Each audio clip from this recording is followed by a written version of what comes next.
Mukunja mmako wendo beso. Ndabe nnaku zino wakutteyo akasente okufuuka ambasada w'eddembe eritaliiwo. Buli wetunuzzaamu akasimu ofuba kkubiriza bannayuganda n'okubajjukiza nti bannange mu Uganda tuyina emirembe. Nkimanyi waliwo obumulumulu obutatambula bulungi kangeza obw'obwavu. Naye kasita tusobola okukola ntudde ewaka mirembe tukozese eddembe lino bulungi tusobola okugaggawala Mukunja mmaka.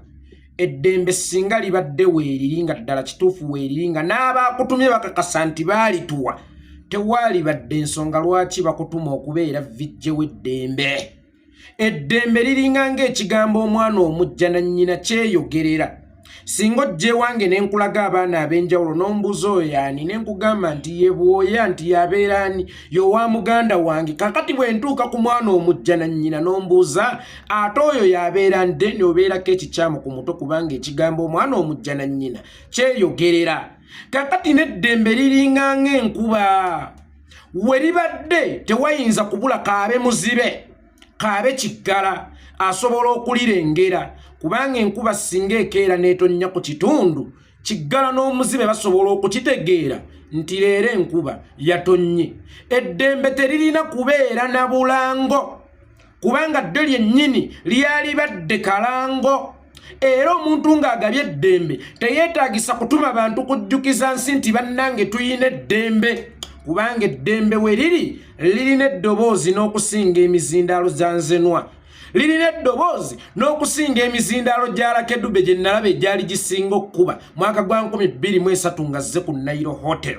Eddembe lireekaana. We liri libukalawo. Eddembe tebalyogerera. Eddembe tebalitembeeya. Era bw'osanga omuntu yenna ng'atembeeya eddembe, manya nti atembeeya kicupuli kya ddembe. Kubanga tewaliwo katale ke wali osanzeko nga kuliko eddembe abaaye mujje eddembe lisobola okwetambuza ng'oluyimba ne lituuka wonna we lyagala azirongaazi lifulumiziddwa. Oluyimba olutannafuluma lwe lwetaaga okwogerera. Bannaye ninayo akapya nayinanga mukwano gwange taata wange Matiya Luyima. Ne Matiya Luyima nga buli lwansanga aŋŋamba yeekolera ninayo akapya bakayita statafa. Nga buli wansanga aŋŋamba yeekolera ninayo akapya bakayita statafa. Naye omanyi lwaki yakoogereranga nti ninayo akapya? Kubanga kaali tekannafuluma. Bwe kaamala okufuluma teyaddamu kuŋŋamba wakawulidde akapya, kubanga kaali kafulumye nga kasobola okwetambuza lyeddembe. Kino kyokola Museveni ajje ng'akikozesa abantu ba radio okumala akabanga.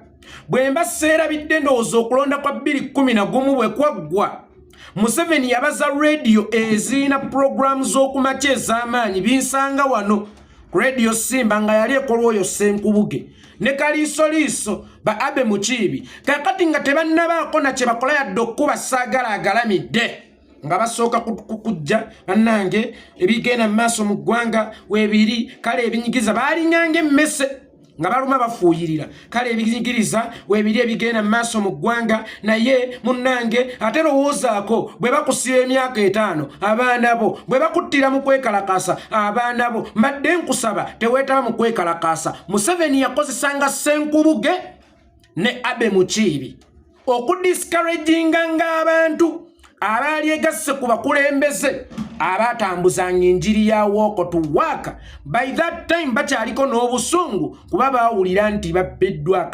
akalulu. Omanyi abaakozesebwanga okubawugula beba abantu bemuwuliriza. Kakati akomyewo ne tekiniiki emu okuva mu Mukunja mmako omwana we w'abakafeero yajja abunyisa enjiri ey'ekijjegga. Hannange tuyina emirembe, naye emirembe badde mbasaba tugikozesa bulungi. Gwe kyogamba kakati emirembe gye gitumazeeko emirembe. Bamudinisanya bali mu kkomera babakaka amnesty n'okwetonda n'okupulidinga guilty basobole okubawa ekisonyiwo ddembe lye libabonyaabonya. Olivia Lutaaya omukyala yalina omwana omuggalidde emyaka 4, omuggalidde lwa ddembe lingi lye erimubonyaabonya. Abaaye munnange wange Jjakana Nadduli yali omugezi okuzaamu mwana wa Buganda ali mu ntaana lwa ddembe.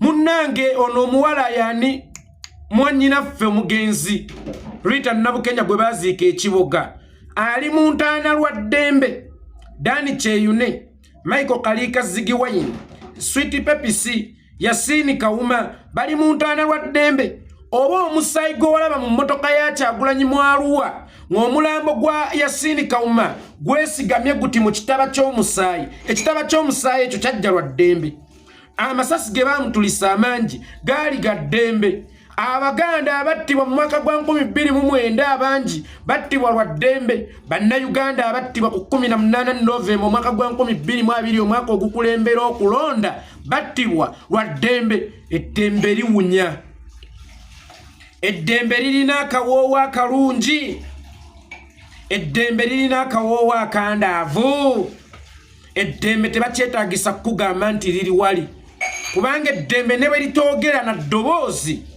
lisobola okukozesa akawoowo ne likutuukako kakati gwe kino kyozza okukola okujja okubunyisa enjiri ya Uganda erimu eddembe nkulaba nga akutta akawoowo ko kakalifuuwa ak'ebbeeyi okakube ku kazambi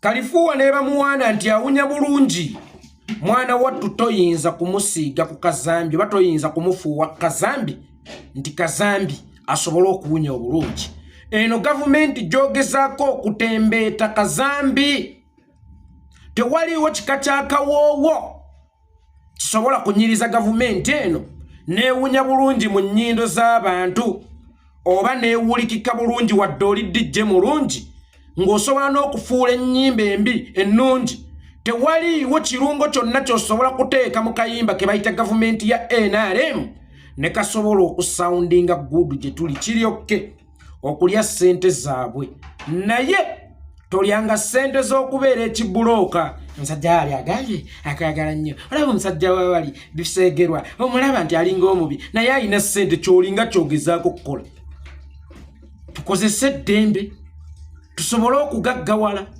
gwe kyogaa gwe mutegeevu nnyo n'ogwo omutwe gwe ogukulinga olubengo okubanga gwe wekka asobola okulaba eddembe eriri mu Uganda oba okubanga gwe wekka asobodde okugaggawalira mu ddembe eriri mu Uganda emyaka 4 kwegga tubadde bazibe tetulabanga ddembe emyaka 4 tubadde bakiggala nga tetuwuliranga ddembe emyaka 4 tubadde balwadde basenyiga nga tetusobola kuwunyiriza ku kintu kye bayita ddembe wabulambu gwe wennyinde nnene asobola okuwunyiriza eddembe gwe w'okutwa okunene asobola okuwulira eddembe gwe w'amaaso manene agasobola okulaba eddembe totusiriwalirako ffe waffe tulinayo ebijja by'ensi etaliimu ddembe abaana abamu baamulekwa lwa nsi etaliimu ddembe nga bazadde baabwe battibwa nnakyemalira waliwo n'abaabuzibwawo situmanyi oba tubateeke mu baazaawa oba mu baafa mu nsi ssebe erimu eddembe bakibalama